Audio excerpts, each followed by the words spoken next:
Hello world and welcome to our celebration of Black in Neuro Intersections, or BINtersections.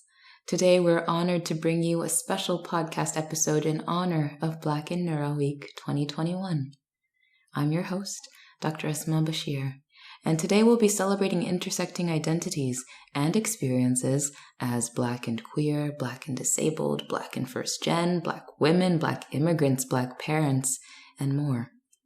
I'd like to start by paying homage to Kimberly Crenshaw, who first coined the term intersectionality in 1989, describing how race, class, gender, and other individual characteristics intersect, interplay, and overlap with one another.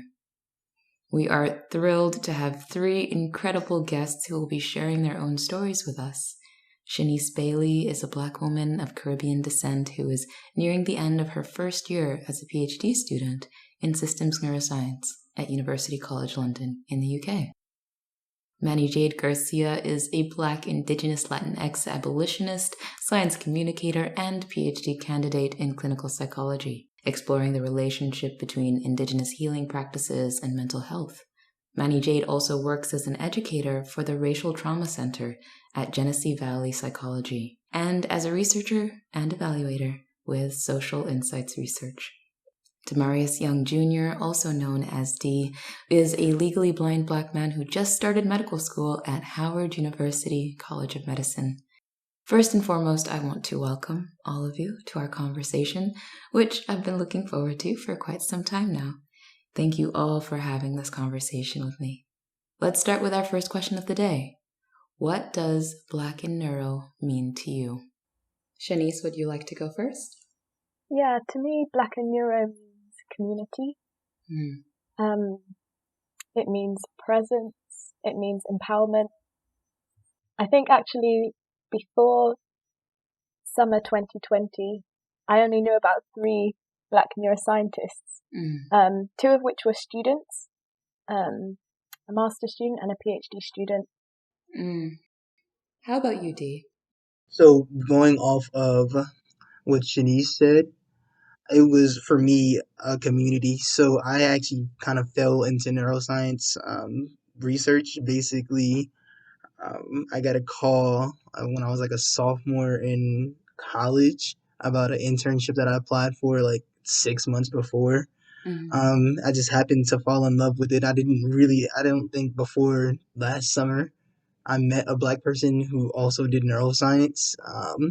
And so it was really just kind of cool to see all these different people in different places doing these cool things that I was interested in. And at that point, I was pretty much interested in everything. Yeah. So it was really just kind of cool to see that community come together, especially online and doing what was happening at that time with the social unrising, the death of George Floyd, the death of Breonna Taylor, things like that. It was cool to see a community come together. Very much so. How about you, Manny Jade? What does Black in Neuro mean to you? For me, Black in Neuro is so much. It's belonging. It's a feeling of hope, joy, home, rebirth. When I discovered Black in Neuro, I was just back on social media after a long break, going through, in my personal and professional life, just lots of change and feeling very lost and invisible. Although I'm in clinical psychology, I have a neuroscience background starting back in 2008. So I was really disconnected from the neuroscience community. And I was back on social media actually to expose racism in my former PhD program, and found Black in Neuro and found all of that joy and hope and positivity. And I feel like that really put me on a different path, because I felt like I could bring my full self to the community. I could engage with, as other people have mentioned, so many Black people from all over the world interested in the same things that I was. I felt safe. And eventually, because of that led to me getting involved with Black in mental health and Black in data. And then eventually when I needed material help, because I went through a period of homelessness and not having a job in 2020 for several months, half the year. Because I had built up such a feeling of community and felt trust, I decided to ask for help for the first time in a big way and did a GoFundMe campaign. And the result was that I'm in this home now where I'm able to do so much that I wasn't able to do before. And so for me, like I can't say enough good things about Black in Neuro. For me, that was like being out in the ocean and finding a buoy that was floating with some light on it that really showed me that I still had a future and hope ahead of me.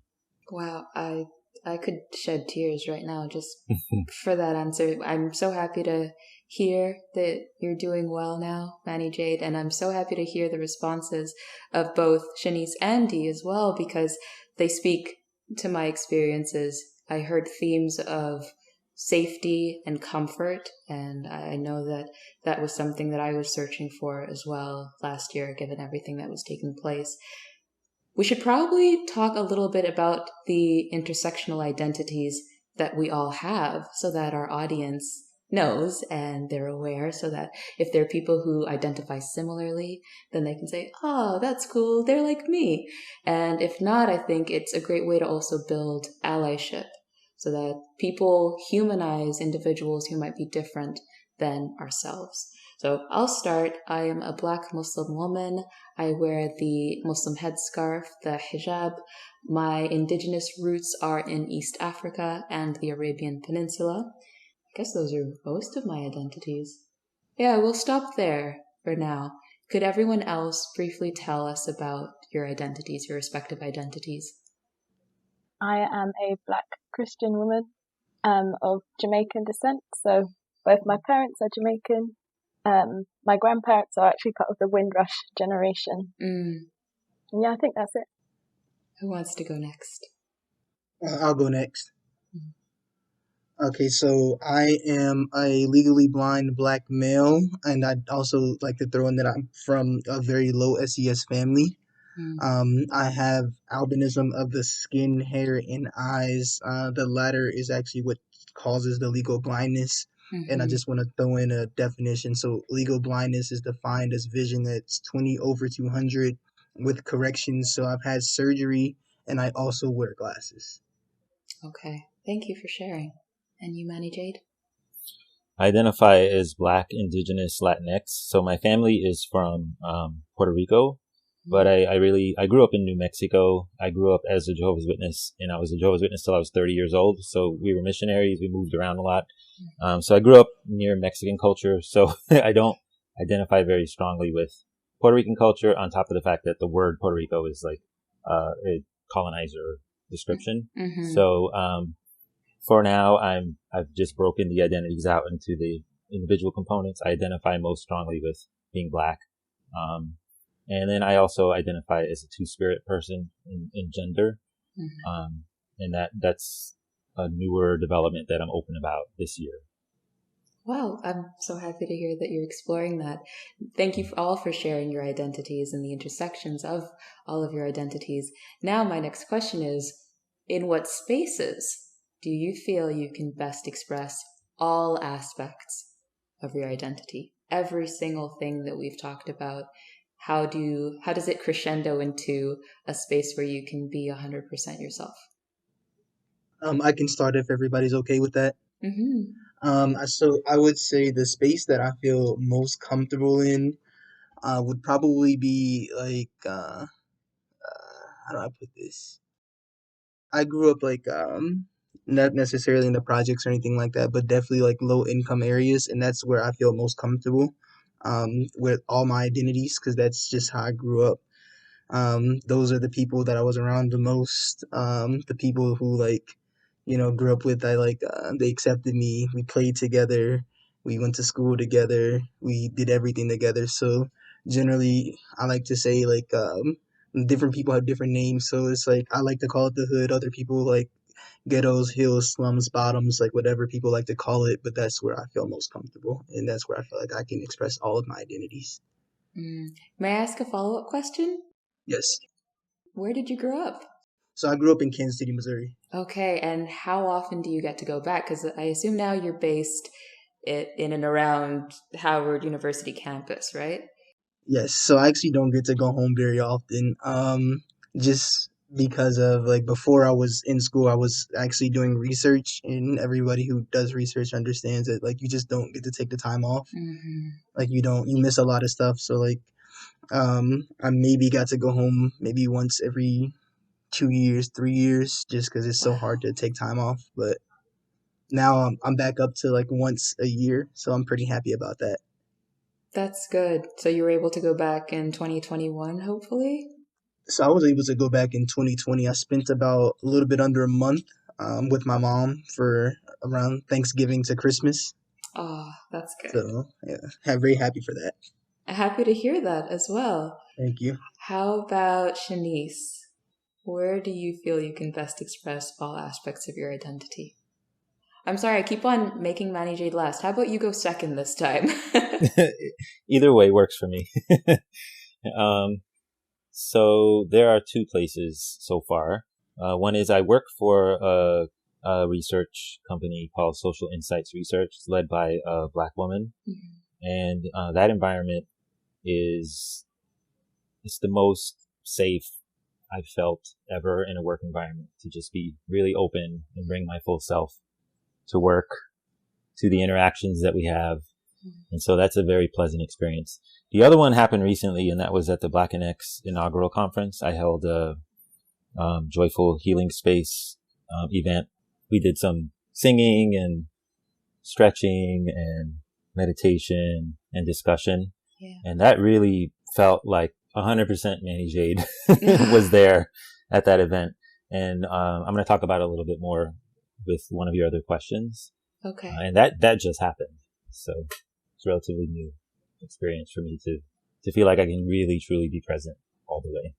I'm so happy that you brought that up, because I was there for the Joyful Healing session at the Black and X conference. And wow, what a transcendent, beautiful experience that was. But let's move to Shanice. Where do you feel you can best express all aspects of your identity? Definitely with friends and family. But a more recent space where I felt able to express my full identity is when I'm with friends in the African Caribbean Research Collective. So this is a group that was established last year because a report came out saying that out of almost 20,000 studentships awarded across the UK by UKRI, only 30 of them were awarded to Caribbeans. And so those 30 took to social media and basically found each other. Yeah. And through that, this group was established. It's essentially a support group. We meet once a week just to talk about how everything has been that week. We laugh together, we cry together. It's just a space where you can, be seen and understood. I think we're all searching for that. So to have that is such a blessing. And I like that each and every one of you have that space. All right. So next question. What are some of the positive experiences or opportunities you've had because of your intersections? And then we can dabble in what might some of the challenges be. But let's start with the good. What are the things that have happened to you because you happen to identify with a particular group of people and associate with a particular group of people? I can start. Okay. I don't think I've ever been so glad to be Black as in the last year. Yes. I get to partake in all of this, Black in Neuro, Black in Mental Health, Black in Data, Black in X. And it's just, I really want to emphasize the leadership of Black women, because I think I've really been able to enjoy that and feel what it feels like to be led by Black women and their thinking and their approach to life and their epistemology, like what's even real and true. And it's made me very happy that I don't have to experience that from the outside, that I could be on the inside of that. The other thing is in terms of my identity, my gender identity, that before I found my apartment that I'm in now, I was in a sublet briefly, and it was all queer Black artists that lived in the house. And really living there is when I was able to realize that I was the same as these people. I didn't know that before, but I was drawn to the place. I'm also very happy to be part of this group, although I'm new and I'm learning a lot. Yeah. I think the creativity and the ability to think really differently is so present in these communities that it's very stimulating to me, and it gives me a lot of hope. Agreed. How about we have D next? Okay, so some of the positives I can say. Earlier, I touched on how I came from a low SES background. And so one of the things that has really been helpful in that I also am legally blind.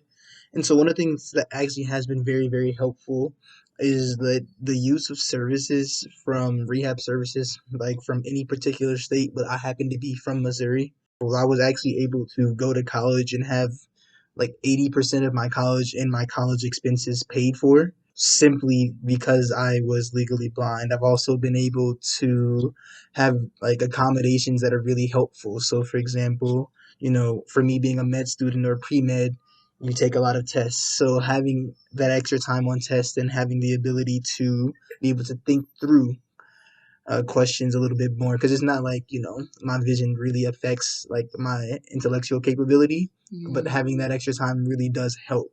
Or it helps because I get access to more material resources. For example, where I live is situated perfectly, and I get a nice little discount on my apartment complex because of my disability. Or even now, like paying for medical school, it's almost the exact same situation as undergrad, where almost all of it is paid for because of the combination of my socioeconomic status and my disability.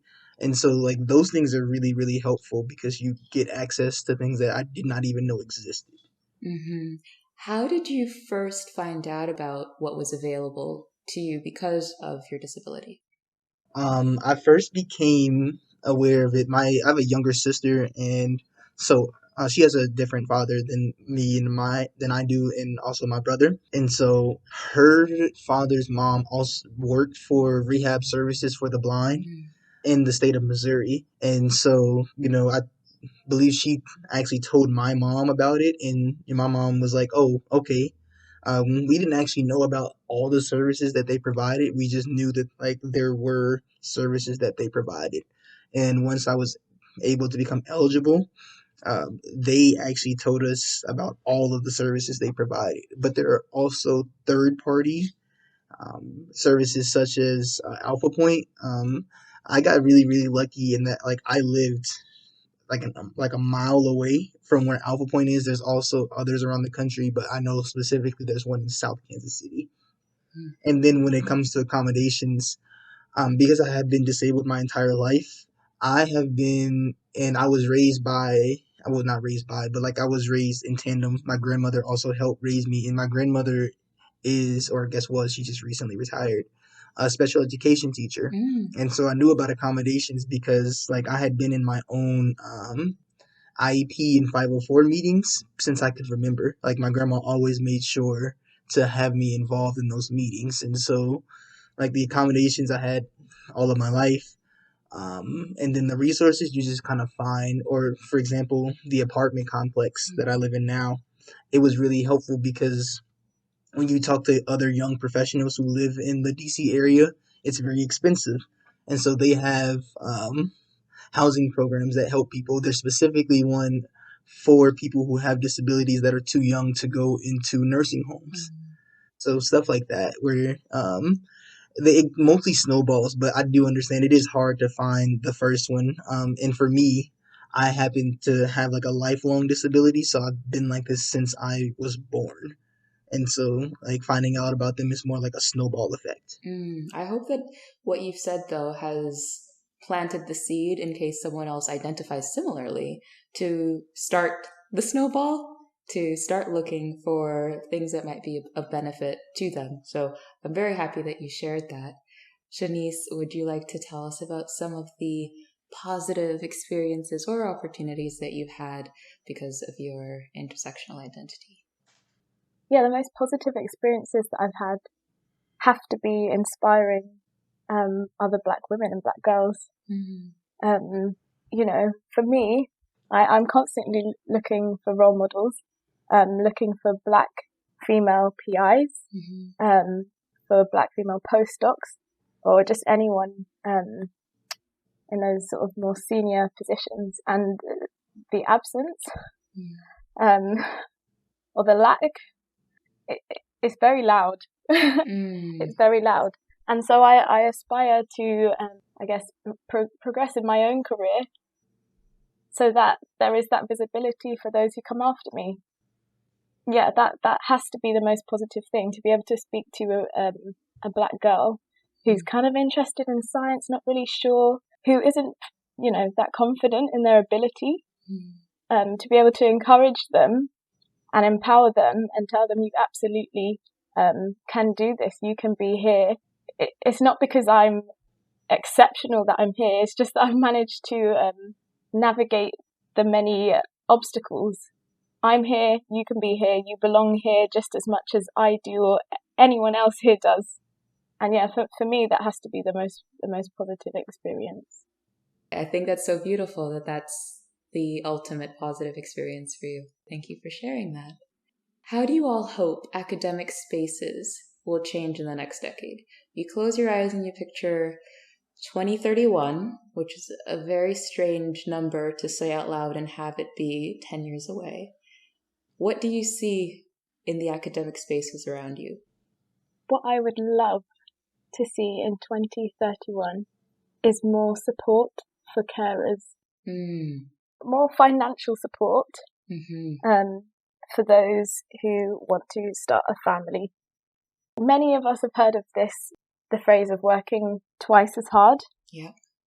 And even now, even though I'm at the beginning of my journey, I am very aware that working twice as hard, because I am a black woman, is not particularly compatible with having a family.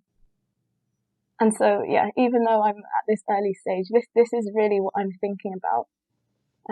I want to climb and get to the top, but what will I have to sacrifice to actually get there?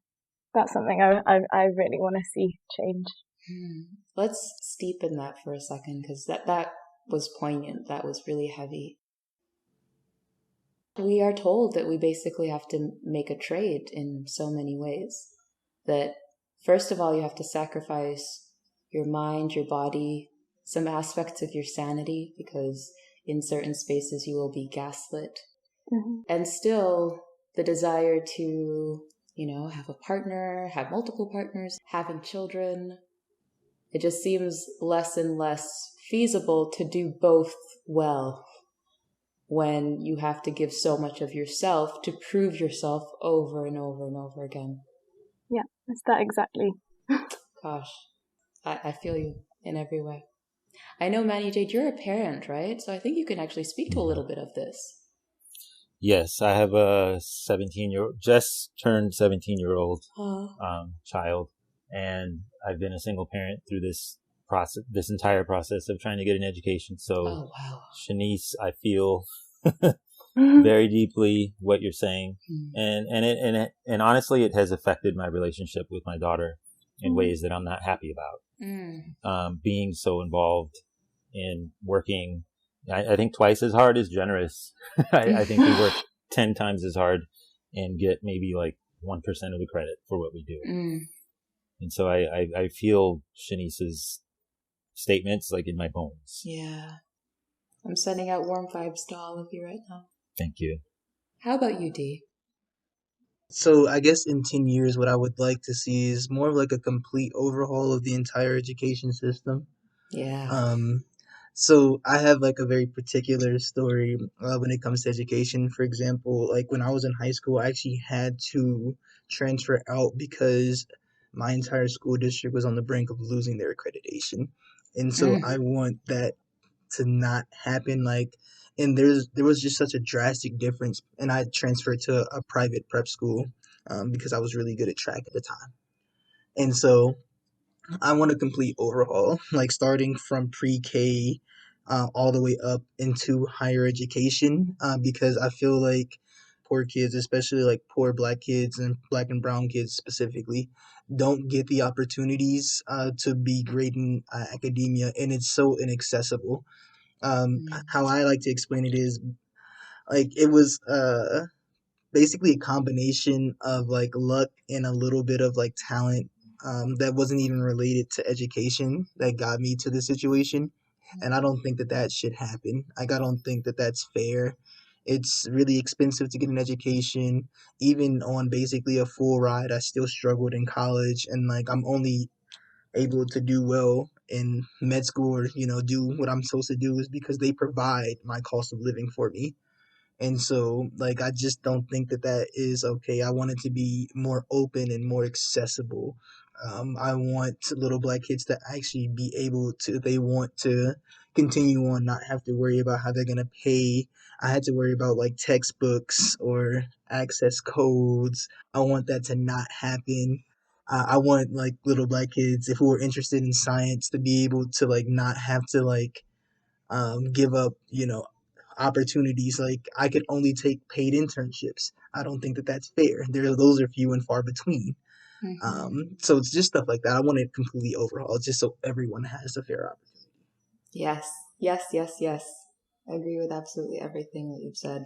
I think that's the only way to honestly move forward, because the promises that were made in the last year were very small tokens of, we see we've done wrong, let's try to fix it.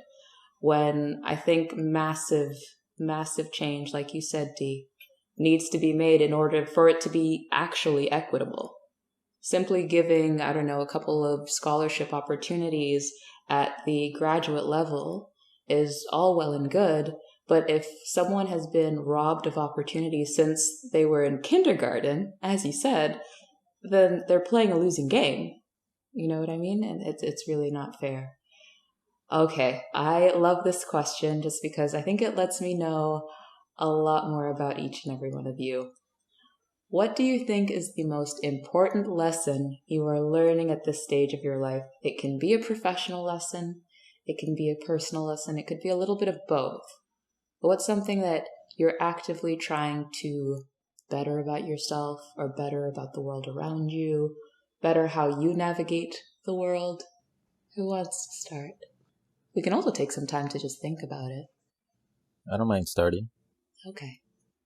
I think the biggest lesson I'm learning in the last year especially is trust. Yeah. Trusting myself, because following up on everything that's been said, especially in the last question, I think another one of the strong messages that we're bombarded with in academic spaces is that we are not to trust ourselves. We are to trust some ideas that are foreign, honestly, in every possible way, spiritually, morally, ethically, from who I am and how I operate in this world and what I believe and think is important. And so my journey in these spaces has affected my personal life, because there's been so much time that I've spent in these spaces trying to get that degree and the credentials I need to do my thing. And so I feel like I'm remembering how to trust myself. So that's the first thing. Remembering, looking back on the decisions I've made, that I've never really regretted decisions I've made at all, even if the decision didn't work out. But I have very often regretted doing things that other people pushed me to do that didn't really vibe with who I am or what I believe. Mm-hmm. And then the harder, I don't know if it's harder, but it's equally hard at least, is trusting other people. Because of the bad experiences that I've had, it's difficult forming new relationships in professional spaces to know if I can trust who I'm with, and especially when I talked about asking the community for help with the GoFundMe campaign, it's pretty at first humiliating to me to have to do that, to have to open myself up. I grew up the way Dee did. I grew up extremely poor, and I worked my whole life since childhood, and I was always able to provide for myself. And when I was in the place for the first time in my life where I couldn't do that, it was a growing moment for me to be able to just open up to, and as a community of pretty much the Black and X community, and then other people I interact with on Twitter, that ended up donating over $8,000 for me to get into a home get furniture for my home. You know, I live near my daughter now for the first time, in a very long time. And so it's taught me a lot. There's a lot of complexity, inherent in trust and healing. And so that really, like, when I talk about it, I actually feel like my fingers tingling. Like, it's very visceral for me, learning to understand what trust is and how to engage in it, and then how to be trustworthy myself in return. So there are three elements there: trusting yourself, trusting others, and being trustworthy. Right? I like that. How about our next person? I won't pick on anyone, don't worry. But for whoever's next, what do you think is the most important lesson that you are learning at this stage of your life? I'd say I am learning 2 big lessons at the moment. I say at the moment, but they're lifelong lessons, actually. They're just rearing their heads in different ways. So the first is how to rest. Ooh. That's a good one.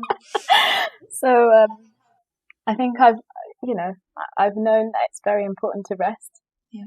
And being a first year PhD, learning lots of new things, my schedule is extremely demanding, and I know I have to rest, but in my head I've just thought, work hard, play hard. And because I just want to give my all to everything I'm doing, I'm working extremely hard during the week. And then, weekday evenings and weekends, playing really hard. And it's actually exhausting. Yeah. It is exhausting. And I've had to learn that is not actually how you rest. Resting involves stopping sometimes. So I'm learning to stop, learning to rest well, taking some time for myself, not trying to just please others, though I love hanging out with people. Don't get me wrong, I love that. But yeah, me time is very important. The second thing that I'm learning at the moment is that I don't have to be perfect. Yeah. I think my compulsion to not even be perfect, but to present myself as perfect, has slowed me down in so many ways. For example, if I'm starting a new protocol at uni, I will try and perfect every single part of that protocol. And actually, you can't really make progress that way. I heard in a podcast recently that you do not have to be perfect in every space 100% of the time to be considered good at something. And honestly, that has blown my mind. Sometimes you just do okay at something, and that is fine. That is absolutely fine. Do you think, I'm going to ask you a follow-up if that's okay. Do you think part of the perfectionism that I know I have as well has to do with the whole, twice as good, 10 times as good, as Manny said? No, it absolutely is. And I've known that for a long time. I know that it is. I think when I go into predominantly white spaces, I'm very conscious that I could be the single representative. Yes. Oh my God. And therefore, I need to be the ultimate representative. I cannot make any mistakes. Yeah. I must do everything flawlessly. But that leaves no space for being human and for just being me. Yeah. For just being me. It's a heavy load to carry. Absolutely. So yeah, I will get to you. There's just one more thing that I wanted to mention since we're having this conversation. I just thought about those 3 young men on the English football team who missed their penalty shots in the Euro Cup final. And to share a small anecdote, I was watching live with my partner, and as the last penalty shot was missed, I just held my face and went, they're going to crucify them. They're going to destroy them, because the 3 men that missed were all black. Marcus, Bukayo, and Jaden. It made me sad over the last couple of days to see the Twitter posts that they made come up, all of them acknowledging that they let the entire country down, when England hasn't been in a final in a very long time. So the fact that England even got to that stage was beyond impressive, and those three young men contributed significantly to that, as well as other individuals, including Sterling. So, and I mean, their captain as well. Like, I don't want to go on and on about this, but it's just sad to me that all of them went, we know you guys are going to go really hard on us because of who we are and what we look like and our ancestry. We get it. We know it's going to happen, because they too had been told you have to be twice as good, 10 times as good for half of the recognition. And I think that's just really sad. I watched it as well. Yeah. And I felt that drop in my stomach. Yeah. Because I knew the same thing as you've just described. I knew that was going to happen. Yeah. It's just sad that we can even foresee it at this point, but I mean, history is the best predictor. Dee, what do you think is the most important lesson that you're learning right now at this stage of your life? So I guess there's two, but neither one of them are particularly related to science. That's okay. One is confidence. I should have had like way more confidence in myself when I was applying to school. Just like way more confidence. I really undervalued myself, and I'm very happy because like I'm very happy with like how Howard like accepted me and everything like that. Because I went to an undergrad, I went to HBCU undergrad, so I was hoping that Howard would accept me, but I didn't think that they would. So that's one thing I just need to fix. I think like I just needed to have way more confidence in myself moving forward. And then another one is like there's actually a lot of power in the hands of the people. And that was something that like I just learned last year, like from watching the protest, or actually from watching what's happening now with people wanting to work and like controlling their job situations and things like that and their living situations. Yeah. There's way more power in the hands of the people, and I'm like learning that like how to wield that power, like both individually and as a collective for things that we want. And so that's been really important to me. I was wondering, because you mentioned Missouri, were you in Ferguson when those protests were also taking place a couple years ago?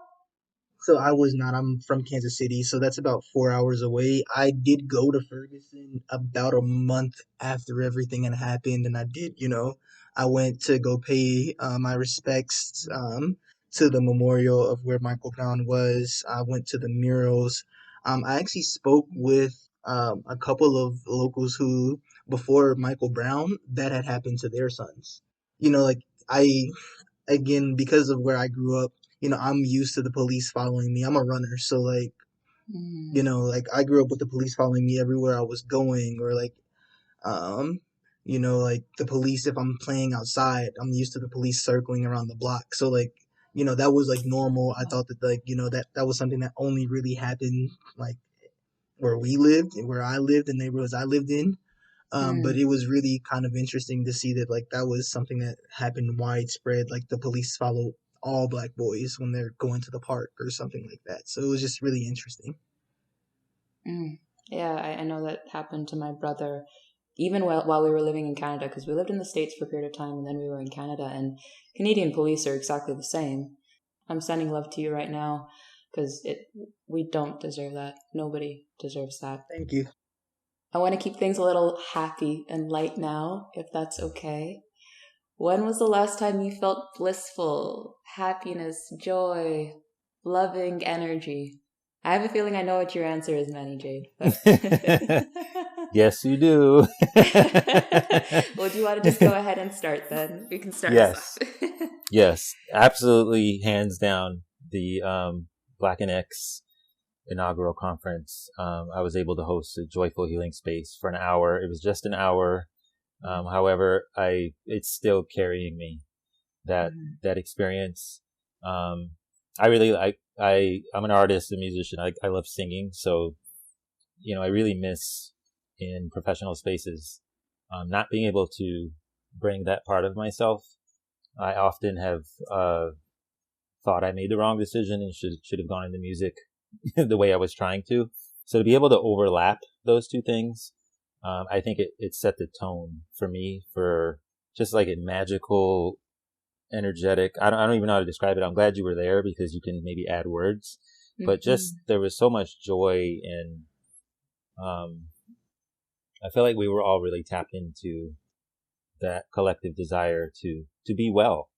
As Shanice talks about resting, right? Like really being able to rest and really being able to just breathe for a second, sit back and breathe. So it was a combination of me really being able to really be 100% present as myself.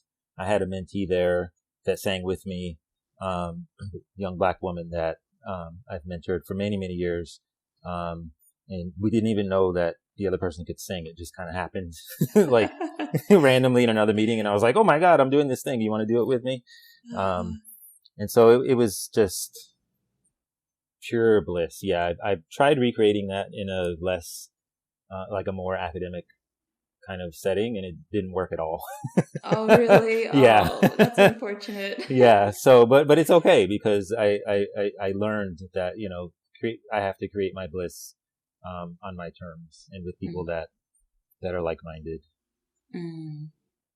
Yeah, I was very honored to simply be in that space because, like you said, there was just an energy there where I think everyone was ready to receive and to give in equal measure.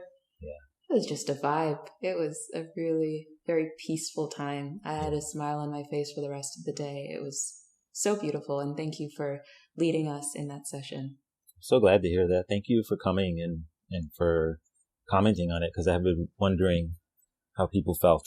So I appreciate it. It was transcendent. That's the word that I think speaks to me. I just got tingles in my heart. Thank you. Oh, I'm happy to do that. Yeah.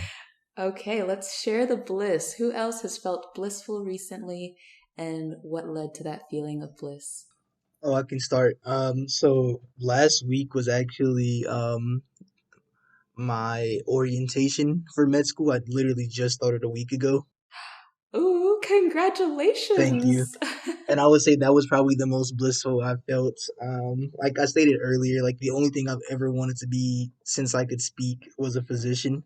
And so it felt really, really good to like finally be like on the path. Like I struggled for so long to get to school, and so it was just a surreal. And like Howard gave me a full ride to go there, and so like that just made it even better. Like I like my entire life I've been struggling to get to like at least give myself the opportunity to go to school, and like I finally did it and got to go. And so I want to say last Tuesday was the first day I actually got to like sit back and actually like take it in and like, oh, I did it. Like I finally did it. I actually did it. It's not like it's an impossible task, but it's like it's never been done before, at least in with how I had to do it and what I had to go through. So it's like never been done like this, and it's like kind of cool because it's like it isn't just people with disabilities, but it's also everyone who thinks that like something is impossible, because nothing is not necessarily impossible. Like my grandma used to say, it's not that you can't do it, you just don't know how to yet. Wise words from Grandma. Well, I hope you feel all of us supporting you as you embark on this journey. I'm excited for you. I hope everything continues to go as smoothly as it has seemed to gone for the last week or so. I hope that you enjoy your classes and you make the connections that I think we all deserve to make. How about you, Shanice? When was the last time you felt blissful? I last felt blissful with friends and family, probably. I would say actually that my like most blissful and most releasing time is probably during praise and worship to God. Just feeling, released, just completely released, perfectly loved, understood, to know that He's listening to all my thoughts, all my concerns, and just loving me unconditionally. Yeah, for me, there is no happier place than that. That's beautiful.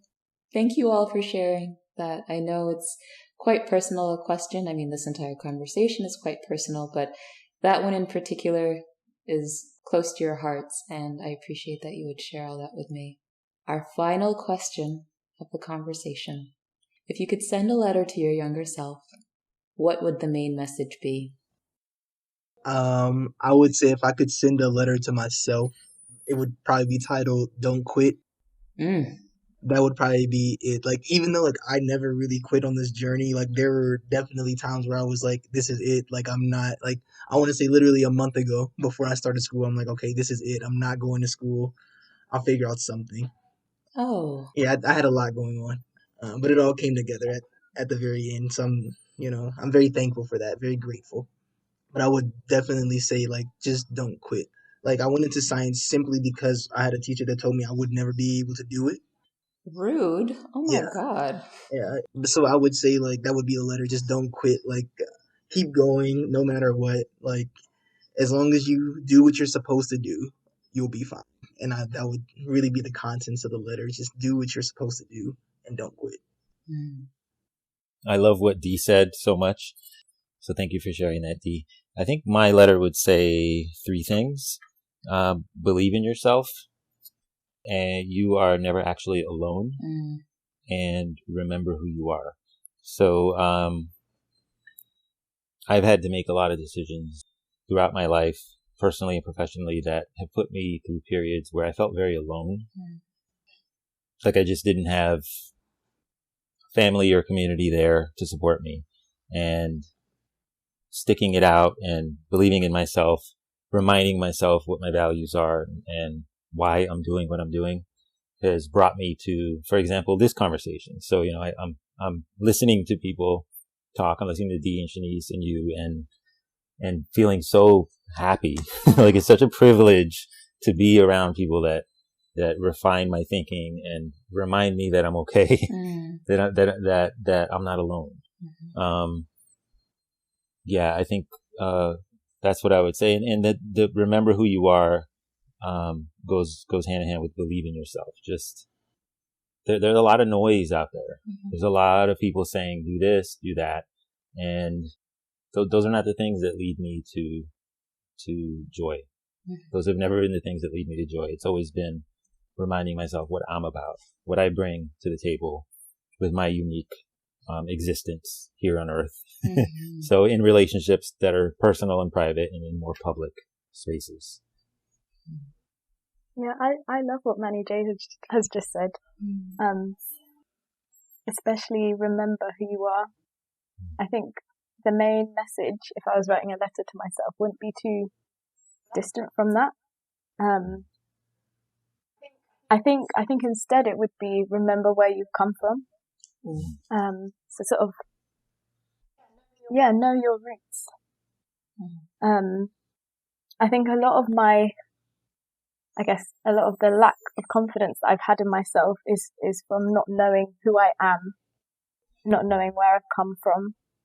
I think a lot of people over the past year have done a lot of work in knowing where they come from.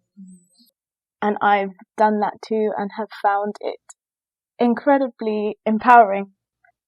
When I think of the fact that my grandparents came from this tiny island in the Caribbean to England and managed to accomplish so much so that my life is how it is now, I'm just inspired. Yeah, how can I not see myself as resilient? How can I not see myself as a force to be reckoned with, to be honest? So to my younger self, I'd just say, know your roots. Wow, I can't think of a more perfect end to this beautiful conversation. I've learned a lot from all of you.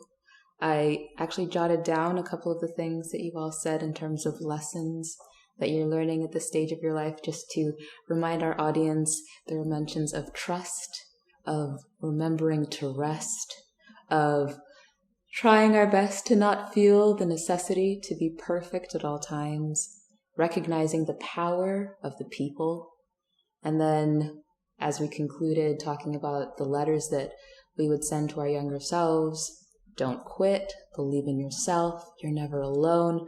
Remember who you are and remember where you came from. I can't think of a better way to end this conversation. I thank all of you for participating in this wonderful event.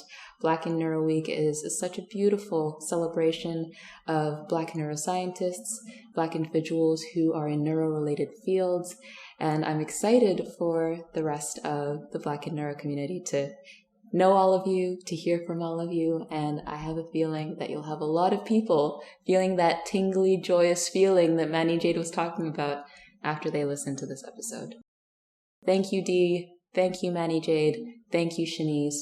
And thank you to Black in Neuro for allowing us to come together in this space.